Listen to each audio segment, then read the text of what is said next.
My little brother handed the teacher his essay, and she read the first line out loud to make the class laugh. The first line said, "My brother is the bravest person I know." She didn't know the essay was about me. Tommy is 11. He has dyslexia so severe that until 3rd grade, he couldn't write his own name without mixing up the letters. He'd cry in the bathroom before school because he knew what was coming. The other kids figured it out fast. He'd get called to read aloud and the room would go quiet. Not from respect, but anticipation. Waiting for him to mess up because he always did, and it always got a laugh. I'm 4 years older. I've walked him to school since he was 6 because our mom works the early shift. Every morning he'd hold my hand until we got close enough for other kids to see, then let go and shove his hands in his pockets. Like holding your brother's hand was more embarrassing than what happened every day inside that building. Last year, his teacher, Mrs. Whitaker, assigned a personal essay. Someone you admire. 500 words. Tommy worked on it every night for a week. Used the speech-to-text app on his tablet because typing takes him 4 times longer. Then went through every word, correcting the ones the app got wrong. I sat with him, didn't write it for him, just sat there. Sometimes he'd ask how to spell something, and I'd spell it slow and he'd type 1 letter at a time. The essay was about me, how I walked him to school, how I sat with him during homework, how once in 4th grade, a kid threw his worksheet on the floor and called him stupid, and I told the kid, "My brother works harder in 1 afternoon than you do in a month." He wrote, "I wish I could be smart like everyone else, but my brother makes me feel like being different is okay." Friday, Mrs. Whitaker collected the essays and decided to read a few out loud. She picked Tommy's first. She looked at the opening line and smiled, not the kind smile, the other kind. She read it slow. "My brother is the bravest person I know." Some kids laughed, not because the sentence was wrong.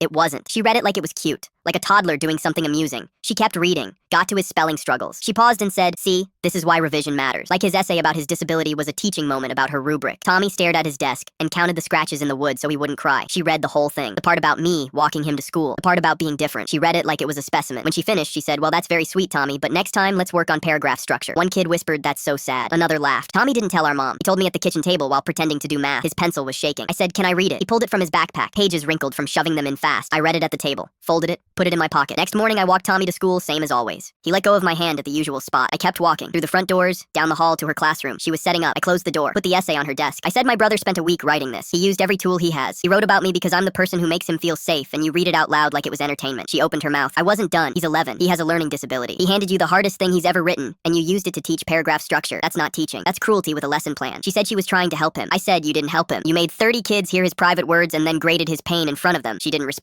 I left. The principal called my mom. Mrs. Whitaker filed a complaint about a sibling confrontation. My mom listened, then called back and said, "If reading a child's personal essay out loud to humiliate him is standard practice, we have a bigger problem than my son walking into a classroom." Tommy got a new teacher the following week. He's in 6th grade now. Still has dyslexia. Still works twice as hard as everyone. Last month, he handed me a new essay. First line said, "My brother is still the bravest person I know." This time, nobody